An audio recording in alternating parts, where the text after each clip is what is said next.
Lalu diiringnya aku ke pelataran luar bagian utara, dan dibawanya aku ke bilik-bilik sebelah utara, yang berhadapan dengan lapangan tertutup, dan berhadapan dengan bangunan yang di ujung barat. Panjang bangunan bilik-bilik itu di sebelah utara ialah 100 hasta, dan lebarnya 50 hasta.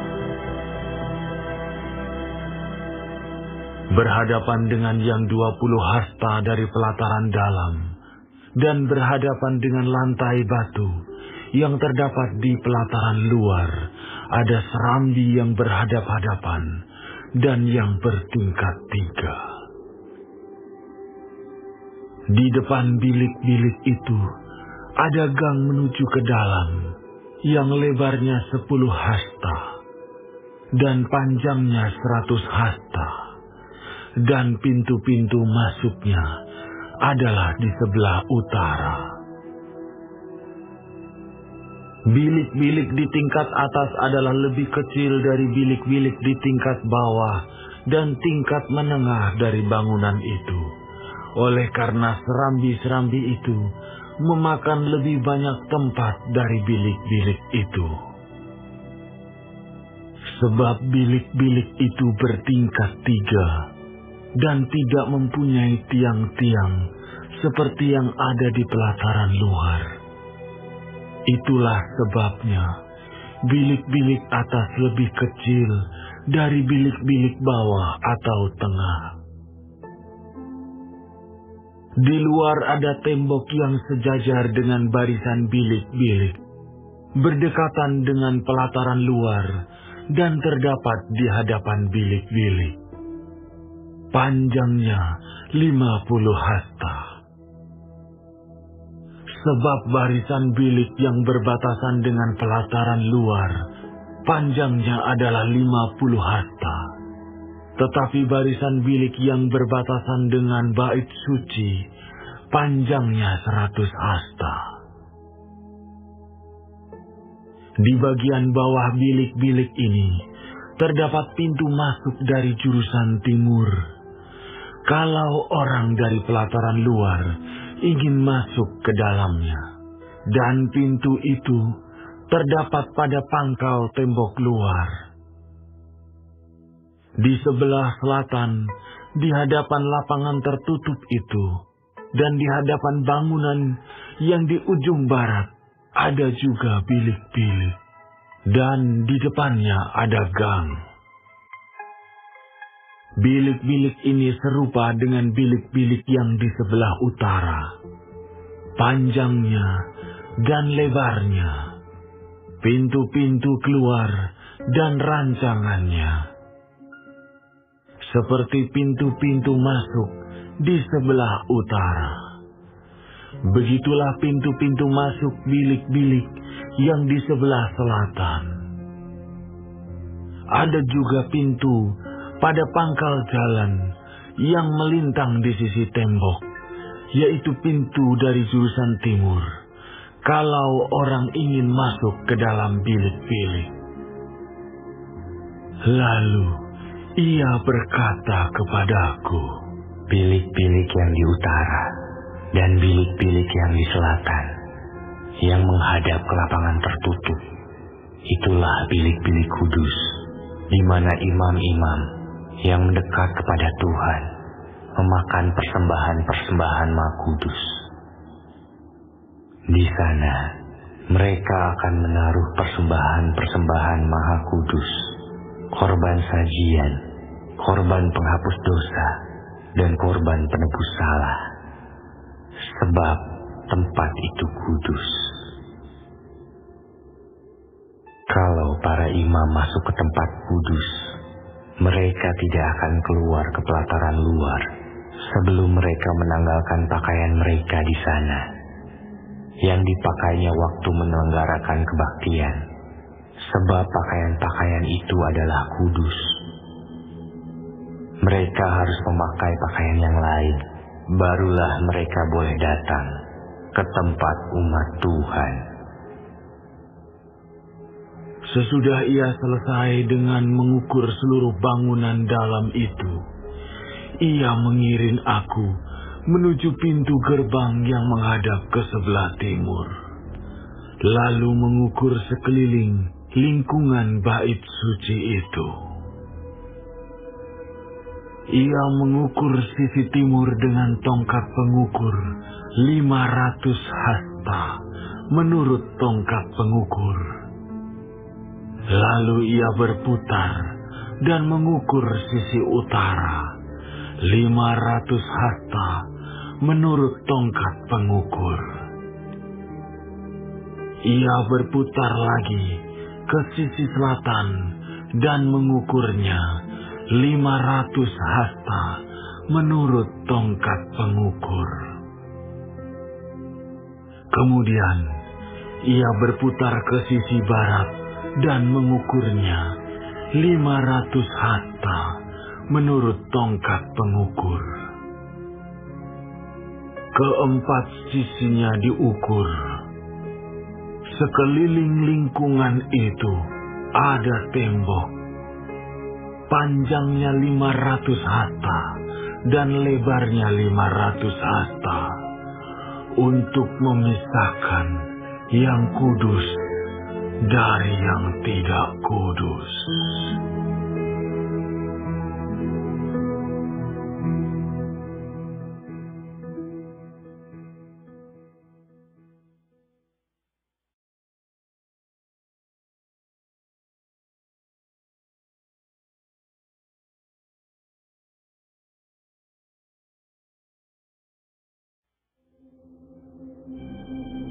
Lalu dibawanya aku ke pintu gerbang, yaitu pintu gerbang yang menghadap ke sebelah timur.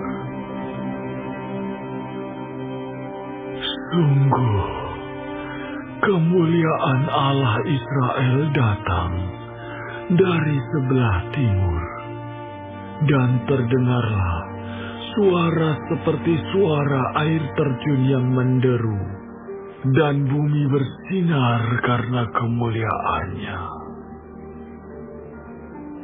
Yang kelihatan kepadaku itu adalah seperti yang kelihatan kepadaku ketika ia datang untuk memusnahkan kota itu, dan seperti yang kelihatan kepadaku di tepi sungai Kebar.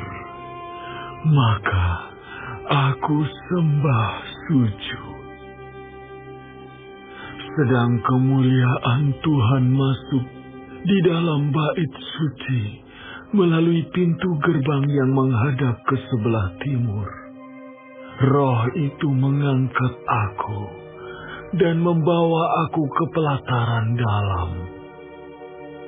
Sungguh, bait suci itu penuh kemuliaan Tuhan. Lalu aku mendengar Dia berfirman kepadaku dari dalam bait suci itu. Orang yang mengukur bait suci itu berdiri di sampingku, dan ia berfirman kepadaku, Hai anak manusia, inilah tempat tahtaku dan inilah tempat tapak kakiku. Disinilah aku akan diam di tengah-tengah orang Israel untuk selama-lamanya, dan kaum Israel tidak lagi akan menajiskan namaku yang kudus, baik mereka maupun raja-raja mereka, dengan persundalan mereka atau dengan mayat raja-raja mereka yang sudah mati.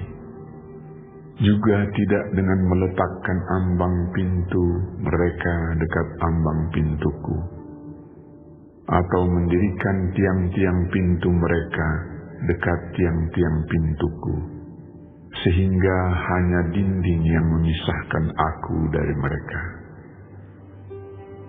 Mereka menajiskan namaku yang kudus dengan perbuatan-perbuatan mereka yang keji, maka dari itu aku menghabiskan mereka dalam amarahku. Sekarang mereka akan menjauhkan ketidaksetiaan mereka dan mayat raja-raja mereka daripadaku, dan aku akan diam di tengah-tengah mereka untuk selama-lamanya. Maka engkau, hai anak manusia, terangkanlah kepada kaum Israel tentang bait suci ini, agar mereka menjadi malu melihat kesalahan-kesalahan mereka, juga bagaimana bait suci itu kelihatan dan rancangannya.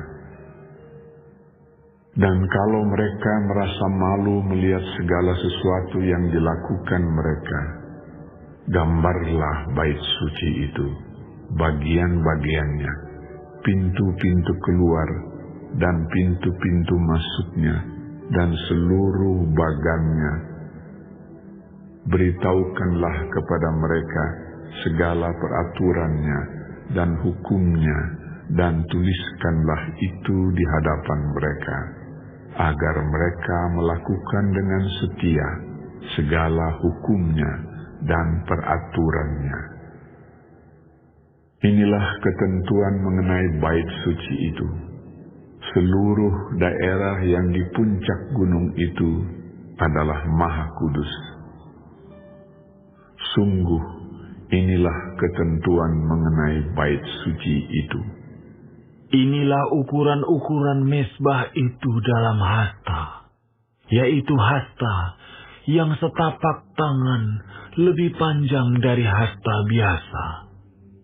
Paritnya adalah satu hasta dalamnya, dan satu hasta lebarnya, dan sekeliling parit itu ada tepi yang tingginya 1 jengkal. Dan inilah tinggi mezbah itu.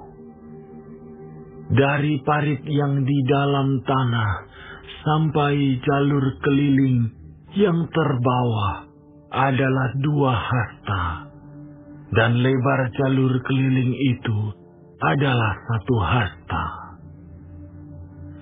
Tempat perapian itu panjangnya 12 hasta dan lebarnya 12 hasta, jadi 4 persegi. Jalur yang mengelilingi perapian itu panjangnya 14 hasta dan lebarnya 14 hasta, jadi 4 persegi juga. Sekeliling mezbah itu ada parit yang 1 hasta lebarnya, dan sekeliling parit itu ada tepinya yang 1/2 hasta lebarnya. Tangga mezbah itu adalah sebelah timur. Lalu ia berfirman kepadaku, Hai anak manusia, beginilah firman Tuhan Allah. Beginilah peraturan mengenai mezbah itu. Ketika sudah selesai dibuat dan hendak mempersembahkan korban bakaran di atasnya dan menyiramkan darah padanya, berikanlah kepada imam-imam orang Lewi dari keturunan Zadok seekor lembu jantan muda untuk korban penghapus dosa. Sebab merekalah yang boleh mendekat kepadaku untuk menyelenggarakan kebaktian. Demikianlah firman Tuhan Allah. Dan ambillah sedikit dari darah itu, dan bubuhlah itu pada keempat tanduk mezbah itu, dan pada keempat sudut jalur keliling itu, dan pada tepinya sekeliling. Dengan demikian, engkau menyucikan mezbah itu dan mengadakan pendamaian baginya. Ambillah lembu jantan untuk korban penghapus dosa itu, dan orang harus membakarnya di tempat yang sudah ditentukan sekitar bait suci, di luar tempat kudus. Pada hari kedua engkau harus mempersembahkan seekor kambing jantan yang tidak bercela sebagai korban penghapus dosa, dan orang harus menyucikan mezbah itu seperti sudah disucikan dengan lembu jantan. Sesudah upacara penyucian itu engkau selesaikan, engkau harus mempersembahkan seekor lembu jantan muda yang tidak bercela dan seekor domba jantan dari antara domba-domba yang tidak bercela. Engkau harus membawanya ke hadapan Tuhan, dan imam-imam harus menaburkan garam ke atasnya dan mempersembahkannya sebagai korban bakaran bagi Tuhan. Selama 7 hari engkau harus mengolah setiap hari seekor kambing sebagai korban penghapus dosa. Harus diolah juga seekor lembu jantan muda dan domba jantan dari antara domba-domba yang tidak bercela. 7 hari lamanya mereka harus mengadakan pendamaian bagi mezbah itu serta mentahirkannya, dan dengan demikian mentahbiskan mezbah itu. Sesudah hari-hari itu berakhir, maka pada hari ke-8 dan seterusnya, imam-imam akan mengolah korban-korban bakaranmu dan korban-korban keselamatanmu di atas mezbah itu, dan aku akan berkenan kepada kamu. Demikianlah firman Tuhan Allah.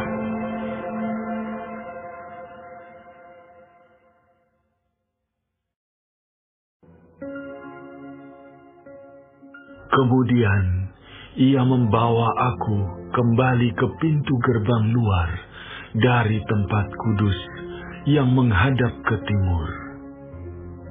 Gerbang ini tertutup. Lalu Tuhan berfirman kepadaku, pintu gerbang ini harus tetap tertutup. Jangan dibuka dan jangan seorang pun masuk dari situ. Sebab Tuhan Allah Israel sudah masuk melaluinya. Karena itu gerbang itu harus tetap tertutup. Hanya raja itu, oleh karena ia raja, boleh duduk di sana makan santapan di hadapan Tuhan. Raja itu akan masuk melalui balai gerbang dan akan keluar dari situ. Lalu dibawanya aku melalui pintu gerbang utara ke depan bait suci. Aku melihat, sungguh rumah Tuhan penuh kemuliaan Tuhan. Maka aku sujud menyembah.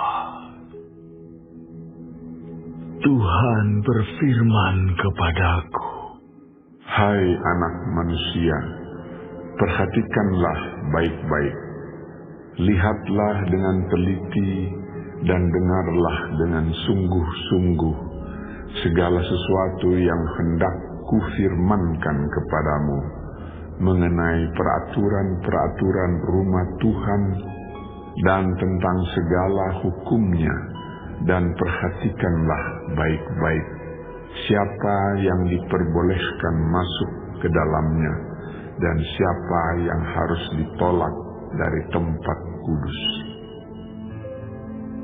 Katakanlah kepada kaum pemberontak, yaitu kaum Israel, beginilah firman Tuhan Allah, cukuplah perbuatan-perbuatanmu yang keji itu, hai kaum Israel, yang membiarkan orang-orang asing, yaitu orang-orang yang tidak bersunat hatinya maupun dagingnya, masuk dalam tempat kudusku, dan dengan kehadirannya mereka menajiskannya waktu kamu mempersembahkan santapanku, yaitu lemak dan darah.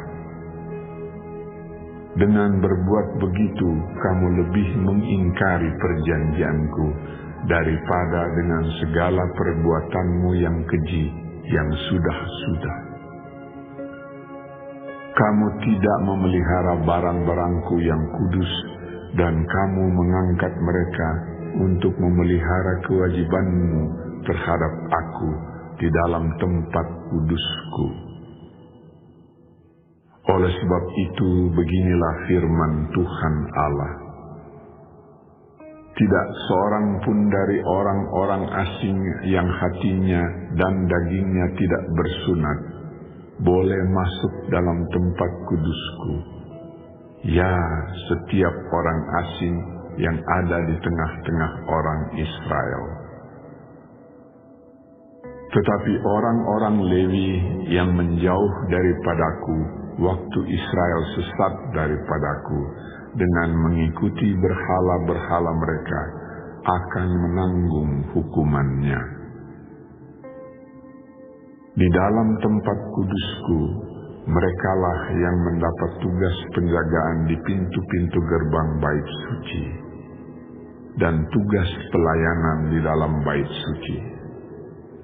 Merekalah yang menyembelih korban bakaran dan korban sembelihan bagi bangsa itu, dan bertugas bagi bangsa itu untuk melayaninya. Oleh karena mereka telah melayani bangsa itu di hadapan berhala-berhala mereka, dan mereka bagi kaum Israel telah menjadi batu sandungan yang menjatuhkannya ke dalam kesalahan. Oleh karena itu, aku bersumpah mengenai mereka. Demikianlah firman Tuhan Allah, bahwa mereka akan menanggung hukumannya sendiri. Mereka tidak akan mendekati aku untuk melaksanakan tugas imam di hadapanku, ataupun mendekati segala barangku yang kudus, atau persembahan-persembahan maha kudus. Mereka akan menanggung nodanya yang timbul karena perbuatan-perbuatan mereka yang keji. Aku menetapkan mereka untuk bertugas di bait suci dan melakukan segala pelayanan yang berhubungan dengan itu, dan melakukan segala sesuatu yang perlu di situ. Tetapi mengenai imam-imam orang Lewi dari Bani Zadok yang menjalankan tugas-tugas di tempat kudusku waktu orang Israel sesat daripadaku, merekalah yang akan mendekat kepadaku untuk menyelenggarakan kebaktian dan bertugas di hadapanku untuk mempersembahkan kepadaku lemak dan darah. Demikianlah firman Tuhan Allah. Merekalah yang akan masuk ke dalam tempat kudusku dan yang akan mendekati mejaku untuk menyelenggarakan kebaktian, dan mereka akan menjalankan tugasnya terhadap aku. Maka kalau mereka hendak masuk dari pintu-pintu gerbang pelataran dalam, mereka harus mengenakan pakaian lenan. Mereka tidak boleh memakai pakaian bulu domba waktu mereka bertugas di pintu-pintu gerbang pelataran dalam atau waktu menyelenggarakan kebaktian dalam bait suci. Mereka harus memakai dastar lenan dan memakai celana lenan, tetapi jangan memakai ikat pinggang yang menimbulkan keringat. Dan waktu mereka keluar ke pelataran luar menjumpai umat Tuhan itu, mereka harus menanggalkan pakaian mereka yang mereka pakai dalam menyelenggarakan kebaktian dan menyimpannya dalam bilik-bilik kudus. Kemudian mengenakan pakaian yang lain, supaya umat itu jangan menjadi kudus disebabkan kena kepada pakaian imam-imam itu. Rambut mereka tidak boleh dicukur atau dibiarkan tumbuh panjang, melainkan harus dipotong pendek. Imam-imam tidak boleh minum anggur kalau mereka hendak masuk dalam pelataran dalam. Janda atau seorang perempuan yang telah diceraikan oleh suaminya, jangan mereka ambil menjadi istri, tetapi hanya seorang perawan dari keturunan kaum Israel atau seorang janda imam boleh mereka ambil. Mereka harus mengajar untuk umatku tentang perbedaan antara yang kudus dengan yang tidak kudus, dan memberitahukan kepada mereka perbedaan antara yang najis dengan yang tahir. Di dalam sesuatu perkara, mereka harus bertindak sebagai hakim, dan mereka harus menghakiminya menurut peraturan-peraturanku. Mereka harus berpegang pada hukum-hukumku dan ketetapan-ketetapanku pada hari-hari rayaku, dan menguduskan hari-hari sabatku. Mereka tidak boleh melihat orang mati, oleh karena dengan demikian mereka menjadi najis. Hanya dengan mayat bapaknya atau ibunya, anaknya lelaki atau perempuan, kakak adiknya lelaki, kakak adiknya perempuan yang belum kawin, mereka boleh menajiskan dirinya. Sesudah pentahirannya, ia harus menghitung 7 hari, dan pada hari ia masuk ke tempat kudus, ke pelataran dalam untuk menyelenggarakan kebaktian di tempat kudus. Ia harus mempersembahkan korban penghapus dosanya. Demikianlah firman Tuhan Allah. Mereka tidak mendapat bagian milik pusaka, sebab akulah milik pusakanya. Dan janganlah berikan kepada mereka tanah milik di Israel, sebab akulah milik mereka. Persembahan korban penghapus dosa dan korban penebus salah, merekalah yang harus memakannya, dan segala yang dikhususkan di tanah Israel adalah bagian mereka. Dan yang terbaik dari buah sulung apapun, dan segala persembahan khusus dari apapun, dari segala persembahan khususmu adalah bagian imam-imam. Juga yang terbaik dari tepung jelaimu harus kamu berikan kepada imam, supaya rumah-rumahmu mendapat berkat. Segala burung dan binatang yang sudah mati, atau yang menjadi sisa mangsa binatang buas, janganlah dimakan oleh imam-imam.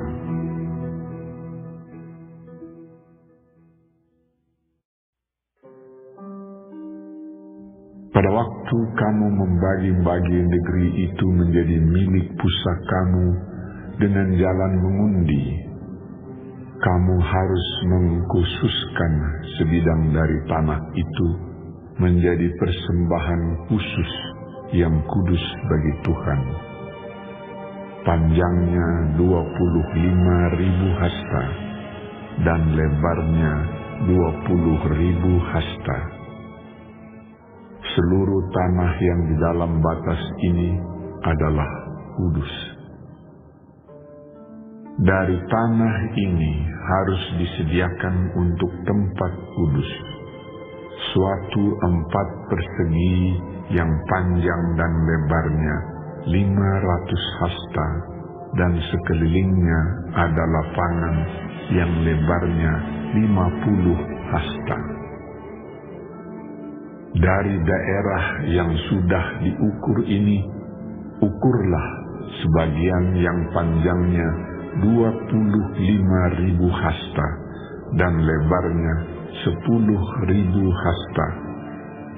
Disitulah letaknya tempat kudus, dan bagian ini adalah Maha Kudus. Ini adalah bagian yang kudus dari tanah itu dan menjadi tempat bagi imam-imam yang menyelenggarakan kebaktian di tempat kudus, yang datang mendekat untuk melayani Tuhan. Itulah tempat perumahan mereka dan menjadi daerah kudus untuk tempat kudus.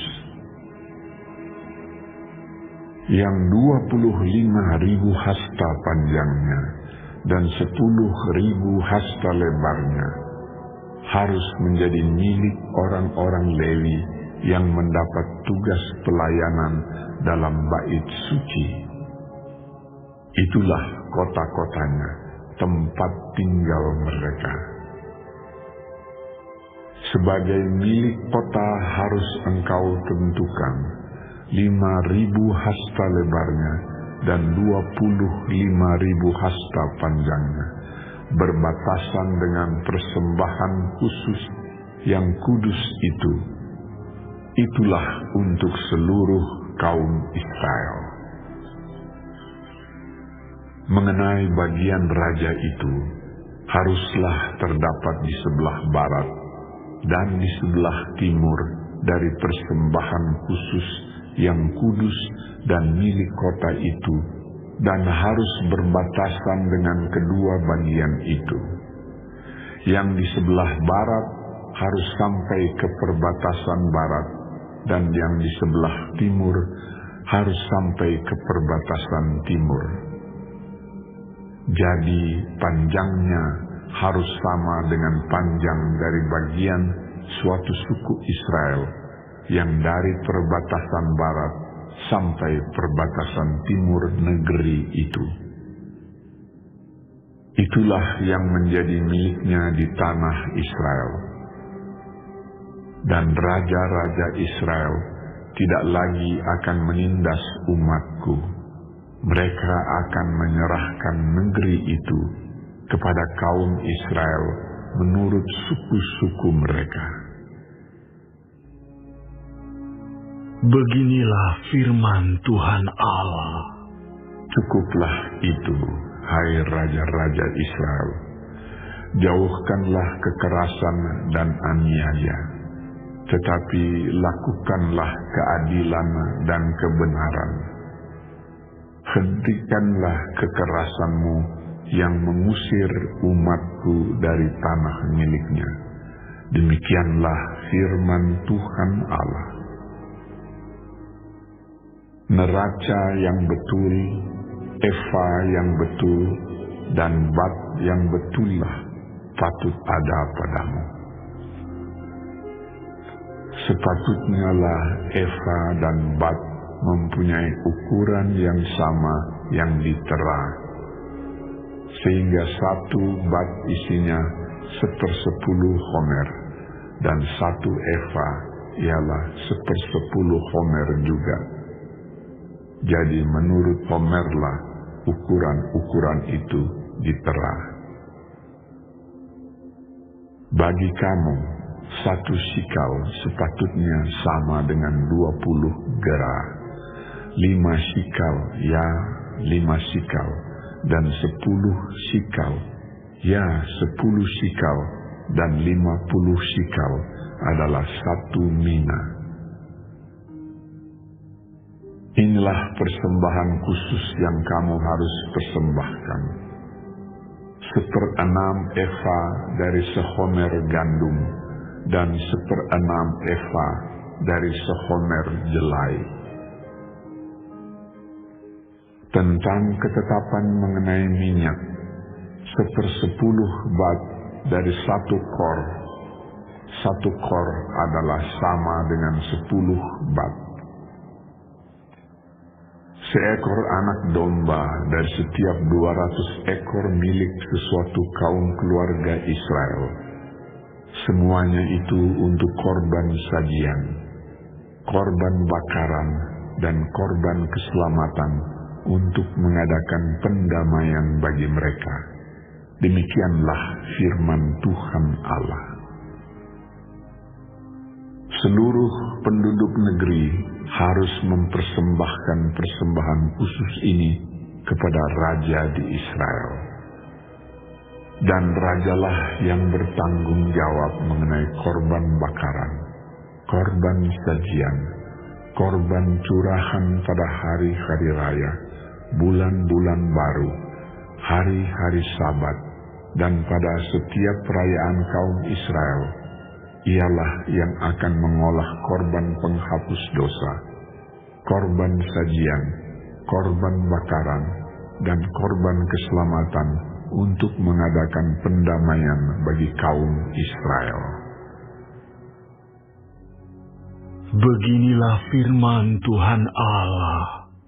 Pada bulan yang pertama, pada tanggal 1 bulan itu, ambillah seekor lembu jantan, muda yang tidak bercela, dan sucikanlah tempat kudus itu.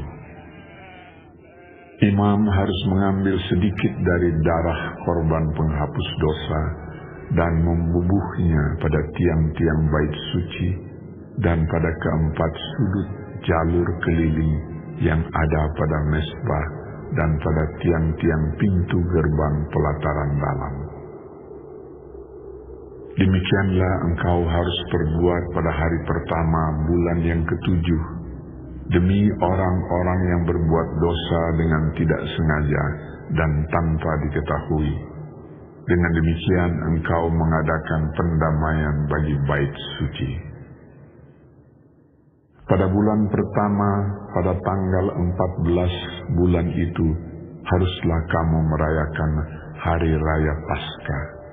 Dan selama 7 hari kamu harus makan roti yang tidak beragi.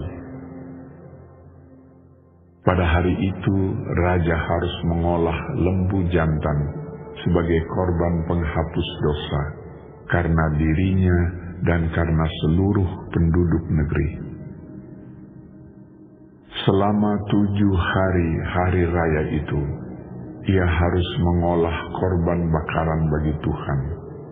Tiap hari 7 ekor lembu jantan dan 7 ekor domba jantan yang tidak bercela, dan untuk korban penghapus dosa tiap hari seekor kambing jantan.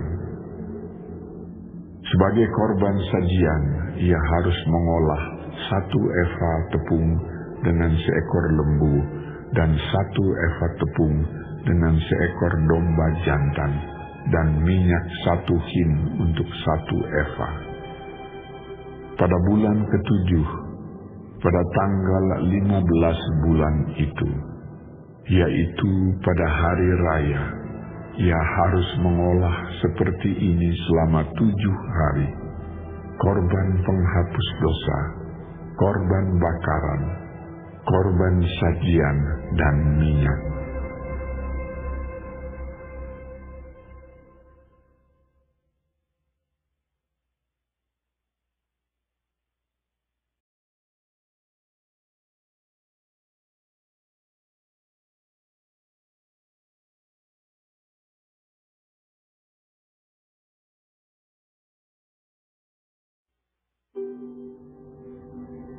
Beginilah firman Tuhan Allah.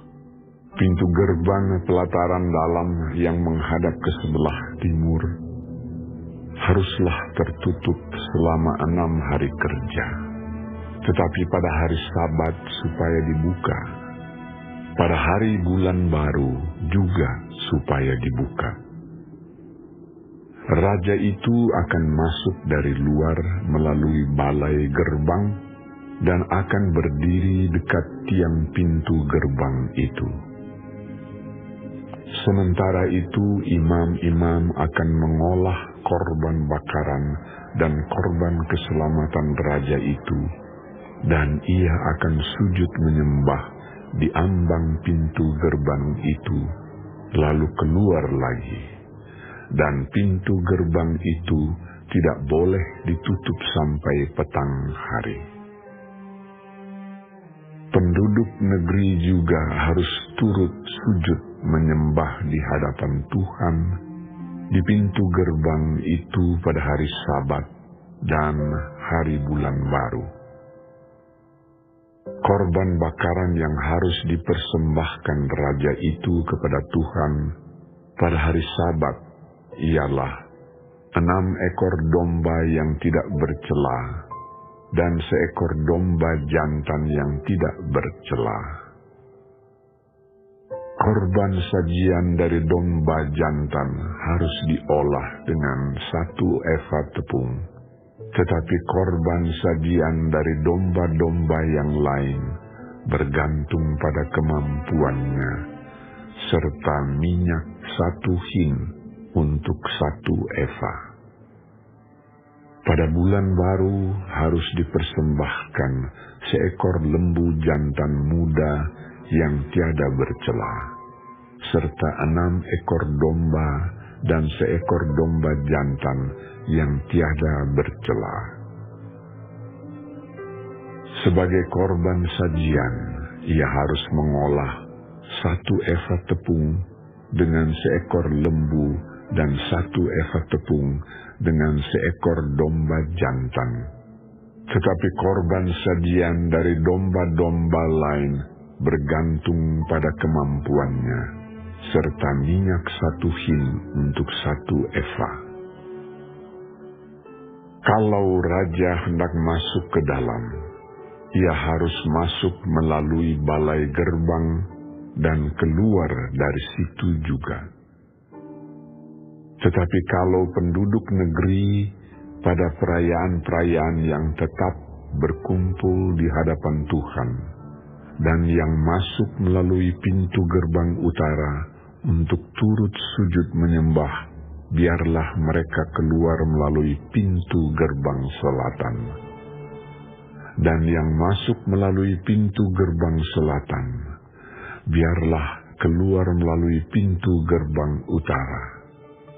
Janganlah seorang kembali melalui pintu gerbang kemasukannya, tetapi masing-masing harus keluar dari pintu gerbang yang di depannya. Mengenai raja itu, ia akan masuk bersama-sama mereka dan keluar bersama-sama mereka. Pada hari-hari raya dan perayaan-perayaan yang tetap, harus ada korban sajian, yaitu 1 eva tepung diolah dengan seekor lembu jantan, dan 1 eva tepung diolah dengan seekor domba jantan. Tetapi korban sajian dari domba-domba yang lain bergantung pada kemampuannya, serta minyak 1 hin untuk 1 eva. Kalau raja mengolah korban bakaran sukarela atau korban keselamatan sukarela bagi Tuhan, maka orang harus membukakan pintu gerbang sebelah timur untuk dia, dan ia akan mempersembahkan korban bakarannya dan korban keselamatannya itu seperti ia perbuat pada hari Sabat. Kemudian ia keluar, dan sesudah ia keluar, pintu gerbang harus ditutup. Tiap hari ia harus mengolah domba yang berumur 1 tahun dan yang tiada bercela sebagai korban bakaran bagi Tuhan. Setiap pagi ia harus melakukan itu. Di samping itu, setiap pagi ia harus mempersembahkan korban sajian 1/6 eva tepung dengan minyak 1/3 hin untuk mencampur tepung yang terbaik itu. Itulah korban sajian bagi Tuhan, dan ketetapan itu tetap selama-lamanya. Demikianlah mereka harus mempersembahkan domba dan korban sajian dan minyak setiap pagi sebagai korban bakaran yang tetap. Beginilah firman Tuhan Allah. Kalau raja itu memberi sesuatu pemberian dari milik pusakanya kepada salah seorang anaknya, maka itu menjadi kepunyaan anaknya, dan milik ini menjadi pusaka mereka. Kalau ia memberikan pemberian dari milik pusakanya kepada salah seorang hambanya, maka itu menjadi kepunyaannya sampai tahun kebebasan. Lalu harus kembali kepada raja itu. Hanya anak-anak raja itu boleh mewarisi milik pusakanya. Dan janganlah raja itu mengambil sesuatu dari milik pusaka rakyat, sehingga mereka terdesak dari miliknya. Hanya dari miliknya boleh ia mewariskan kepada anak-anaknya, supaya jangan seorang pun dari umatku didesak dari miliknya. Lalu dibawanya aku melalui pintu masuk yang di samping pintu gerbang ke bilik-bilik untuk para imam yang di sebelah utara tempat kudus. Dan sungguh, di sana, di bagian barat sekali, ada suatu tempat. Ia berkata kepadaku, "Disinilah tempatnya imam-imam memasak korban penebus salah dan korban penghapus dosa dan membakar korban sajian. Dan mereka tidak boleh membawanya ke pelataran luar, supaya dengan demikian mereka jangan menguduskan umat Tuhan." Kemudian diiringnya aku ke pelataran luar dan membiarkan aku pergi ke keempat sudut pelataran itu. Sungguh, di tiap sudut pelataran itu ada lagi pelataran. Pada keempat sudut pelataran itu ada pelataran-pelataran kecil, 40 hasta panjangnya dan 30 hasta lebarnya. Keempatnya sama ukurannya. Mengelilingi keempat pelataran kecil itu ada tembok batu, dan di bagian bawah tembok-tembok batu itu sekelilingnya diperbuat tempat-tempat memasak.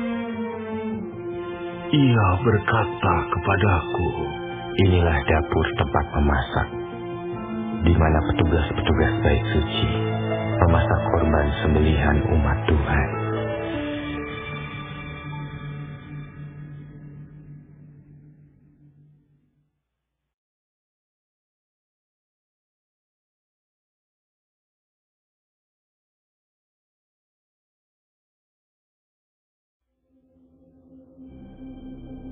Kemudian ia membawa aku kembali ke pintu bait suci, dan sungguh ada air keluar dari bawah ambang pintu bait suci itu dan mengalir menuju ke timur. Sebab bait suci juga menghadap ke timur, dan air itu mengalir dari bawah bagian samping kanan dari bait suci itu, sebelah selatan mezbah. Lalu diiringnya aku keluar melalui pintu gerbang utara, dan dibawanya aku berkeliling dari luar menuju pintu gerbang luar yang menghadap ke timur. Sungguh, air itu membual dari sebelah selatan. Sedang orang itu pergi ke arah timur dan memegang tali pengukur di tangannya. Ia mengukur 1000 hasta dan menyuruh aku masuk dalam air itu. Maka dalamnya sampai di pergelangan kaki. ia mengukur 1000 hasta lagi dan menyuruh aku masuk sekali lagi dalam air itu. Sekarang sudah sampai di lutut. Kemudian ia mengukur 1000 hasta lagi dan menyuruh aku ketiga kalinya masuk ke dalam air itu. Sekarang sudah sampai di pinggang. Sekali lagi ia mengukur 1000 hasta lagi.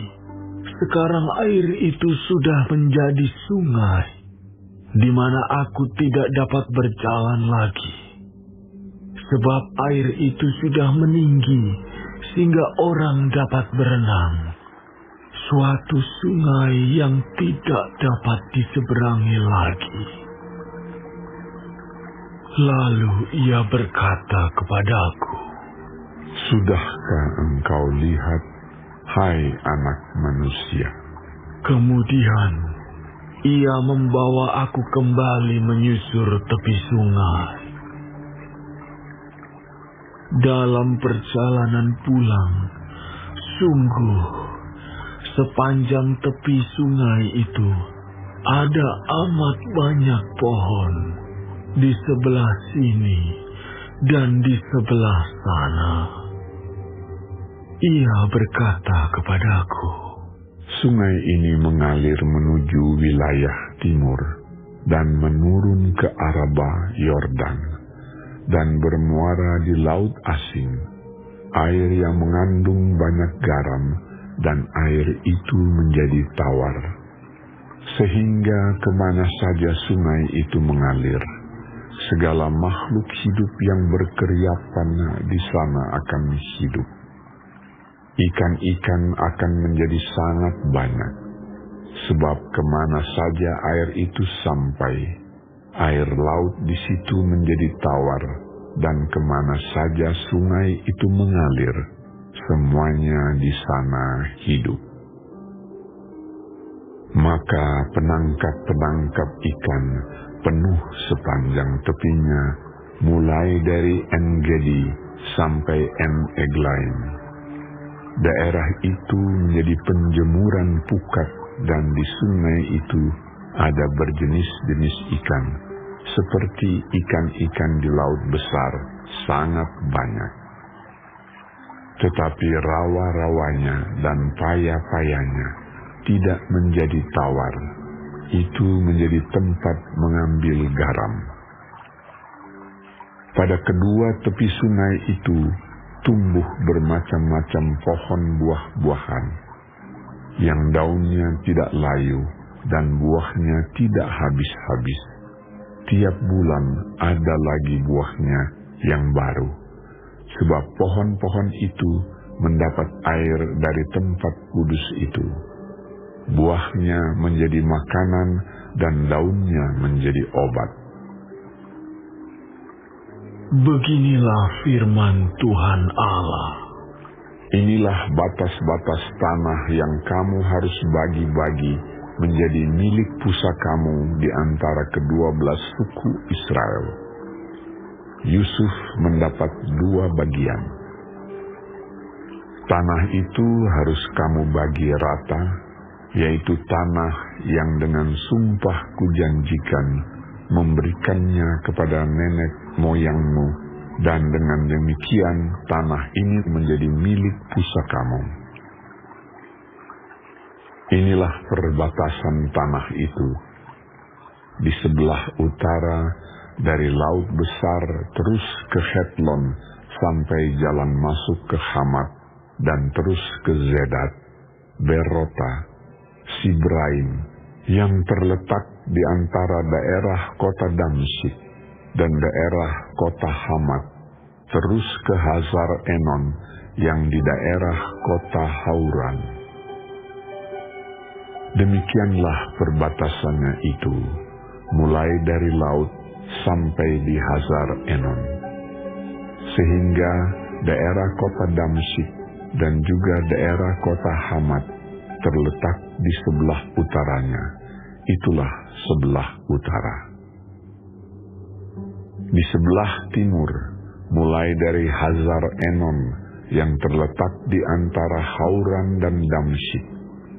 Sungai Yordan menjadi perbatasan di antara Gilead dan tanah Israel, terus ke laut timur sampai ke Tamar. Itulah sebelah timur. Di sebelah selatan, perbatasan mulai dari Tamar sampai mata air Meriba, dekat Kadesh, terus ke sungai Mesir, terus ke Laut Besar. Itulah di sebelah selatan, perbatasan dengan tanah Negeb. Di sebelah barat Laut Besar, merupakan perbatasan sampai tempat jalan masuk ke Hamat. Itulah sebelah barat. Tanah inilah kamu harus bagi-bagi di antara kamu menurut suku-suku Israel. Dan kamu harus membagi-baginya menjadi milik pusaka di antara kamu dan di antara orang-orang asing yang tinggal di antara kamu, yang melahirkan anak di tengah-tengahmu, dan mereka harus kamu anggap sama seperti orang Israel asli. Bersama-sama kamu, mereka harus mendapat bagian milik pusaka di tengah-tengah suku-suku Israel. Jadi kalau di tengah-tengah sesuatu suku ada tinggal orang asing, disitulah kamu berikan milik pusakanya. Demikianlah firman Tuhan Allah.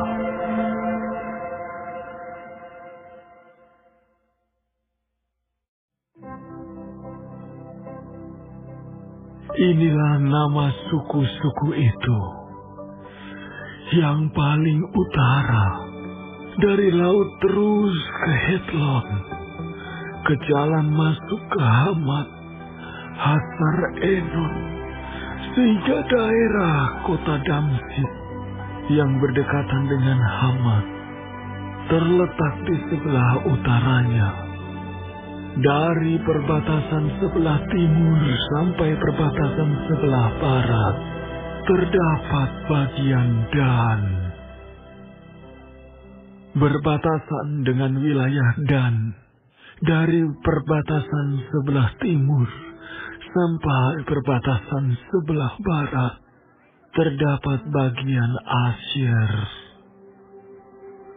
Berbatasan dengan wilayah Asyer, dari perbatasan sebelah timur sampai perbatasan sebelah barat, terdapat bagian Naftali. Berbatasan dengan wilayah Naftali, dari perbatasan sebelah timur sampai perbatasan sebelah barat, terdapat bagian Manasye. Berbatasan dengan wilayah Manasye, dari perbatasan sebelah timur sampai perbatasan sebelah barat, terdapat bagian Efraim. Berbatasan dengan wilayah Efraim, dari perbatasan sebelah timur sampai perbatasan sebelah barat, terdapat bagian Ruben. Berbatasan dengan wilayah Ruben, dari perbatasan sebelah timur sampai perbatasan sebelah barat, terdapat bagian Yehuda. Berbatasan dengan wilayah Yehuda, dari perbatasan sebelah timur sampai perbatasan sebelah barat, terdapat persembahan khusus yang harus kamu khususkan, yaitu 25.000 hasta lebarnya, dan panjangnya sama dengan panjang satu bagian, yaitu dari perbatasan sebelah timur sampai perbatasan sebelah barat, dan di tengah-tengahnya terdapat tempat kudus. Bagian persembahan khusus yang harus kamu khususkan bagi Tuhan, panjangnya 25.000 hasta, dan lebarnya 20.000 hasta. Dan bagian orang-orang inilah persembahan khusus yang kudus itu. Bagian imam-imam ialah panjangnya di utara dan selatan 25.000 hasta. Dan lebarnya di timur dan di barat 10.000 hasta. Dan di tengah-tengahnya lah terletak tempat kudus Tuhan. Inilah bagian imam-imam yang sudah dikuduskan, yaitu Bani Zadok, yang memelihara kewajibannya terhadap aku, dan yang tidak turut sesat dalam kesesatan orang Israel, seperti orang-orang Lewi.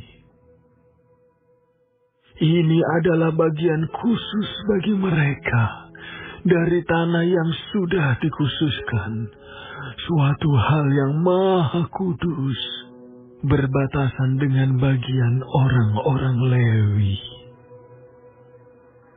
Bagian orang-orang Lewi ialah sejajar dengan wilayah imam-imam. Panjangnya 25.000 hasta dan lebarnya 10.000 hasta. Jadi seluruhnya ialah panjang 25.000 hasta dan lebar 20.000 hasta. Mereka tidak boleh menjual sedikit pun dari situ atau menukarnya. Dan mereka tidak boleh mewariskan yang terbaik dari negeri itu kepada orang lain. Sebab itu kudus bagi Tuhan. Yang tertinggal dari lebarnya, yaitu 5.000 hasta lagi, yang berbatasan dengan yang 25.000 hasta itu, adalah tidak kudus. Tetapi itu untuk keperluan kota, sebagai tempat tinggal dan tanah perladangan. Dan ukurannya adalah begini: sebelah utara dan selatan 4.500 hasta, sebelah timur dan barat juga 4.500 hasta. Sekeliling kota itu ada tanah lapang. Di sebelah utara dan selatan 250 hasta. Serta di sebelah timur dan barat 250 hasta juga.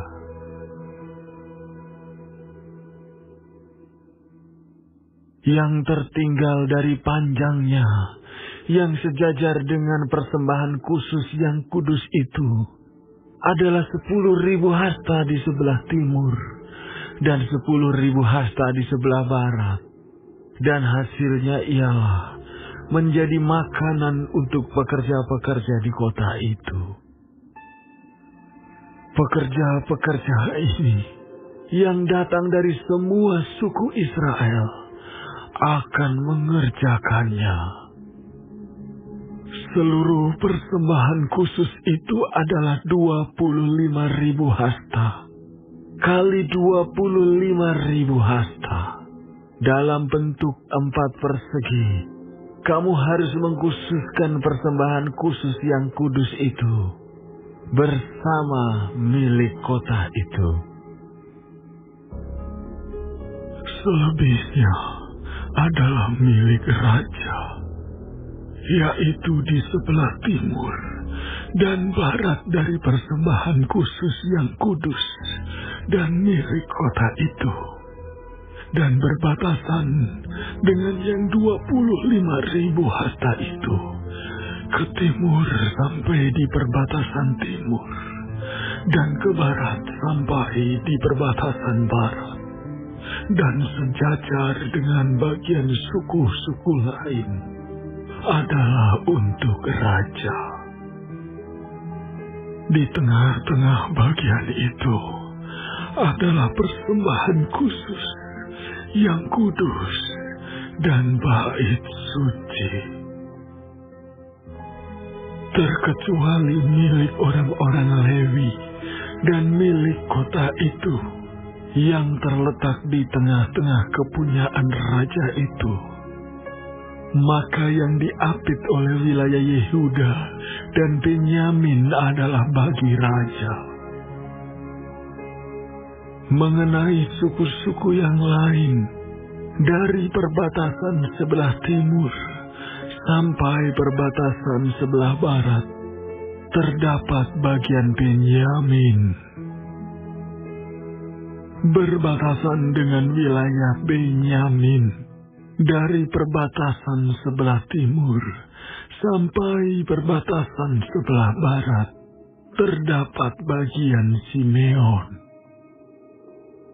Berbatasan dengan wilayah Simeon, dari perbatasan sebelah timur sampai perbatasan sebelah barat, terdapat bagian Isakar.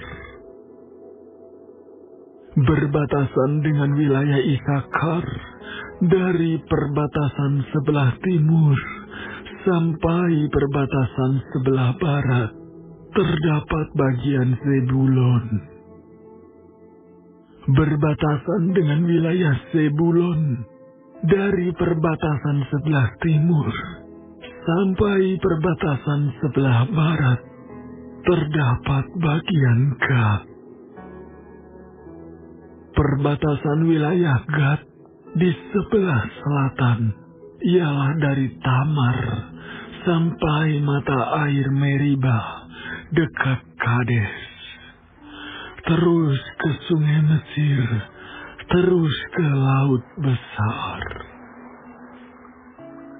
Inilah negeri yang harus kamu bagi-bagi menjadi milik pusakamu di antara suku-suku Israel, dan itulah bagian-bagian mereka. Demikianlah firman Tuhan Allah. Inilah pintu-pintu keluar kota itu, di sisi sebelah utara, yang ukurannya adalah 4.500 hasta.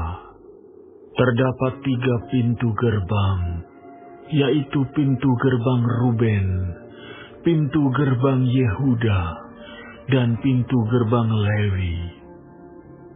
Sebab pintu-pintu gerbang kota itu disebut menurut nama suku-suku Israel.